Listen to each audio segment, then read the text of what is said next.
మోషే యొక్క రెండవ ప్రశ్న దేవుని జవాబు పాఠ్యభాగము నిర్గమకాండము 3:13-14 ఇశ్రాయేలీయులను విడిపించుటకు నన్ను ఏర్పరచుకొని ఉన్నాను రమ్ము అని దేవుడు మోషేను పిలిచినప్పుడు మోషే ఎన్నో ప్రశ్నలు దేవుని అడిగాడు.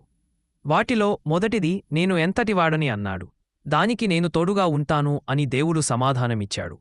రెండవ ప్రశ్న ఇశ్రాయేలీయులు ఆయన పేరేంటి అని అడిగేటి. దానికి దేవుడు నేను ఉన్నవాడను అని సమాధానమిచ్చాడు. ఈ పేరు దేవుని యొక్క ప్రత్యేకతను వివరిస్తుంది. నేను ఉన్నవాడను అని పరిచయం చేసుకోవటంలో దేవుని యొక్క ఉద్దేశమేంటి? ప్రారంభం నుండి ఉన్నవాడు. ఇశ్రాయేలీయులు ప్రజలు కొన్ని వందల సంవత్సరాలు ఐగుప్తులో జీవించారు. కాబట్టి అక్కడి అలవాట్లు, ఆచారాలు వారికి అలవాటు అయ్యాయి.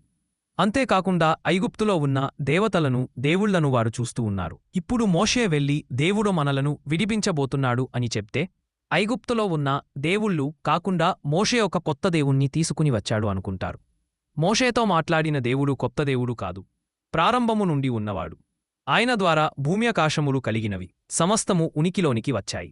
నూతన నిబంధనలో యేసుక్రీస్తు ఈ మాటనే ప్రస్తావించాడు. అబ్రాహాము పుత్తకమునుపే నేను ఉన్నాను. యోహాను 8:2. శ్రమలలో తోడుగా ఉన్నవాడు. నిర్గమకాండము యొక్క సందర్భానుసారంగా ఆలోచిస్తే ఇశ్రాయేలీలు ప్రజలు ఐగుప్తు బానిసత్వములో ఉన్నారు. వారి శ్రమలలో వారికి ఐగుప్తులో ఉన్న ఏ దేవుడు తోడుగా ఉండలేదు. కాని మోషేతో మాట్లాడిన దేవుడు నేను మీకు తోడుగా ఉన్నవాడను అని పరిచయం చేసుకున్నాడు. మనుష్యులు మనకు తోడుగా ఉండకపోవచ్చు, కాని ఈ దేవుడు మాత్రం సదాకాలము మనతో కూడా ఉండే దేవుడు.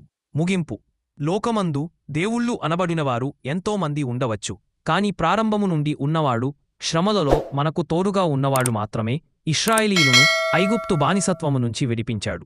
మనలను కూడా మన శ్రమలన్నిటిలో నుంచి ఆయనే విడిపించగలిగినవాడు.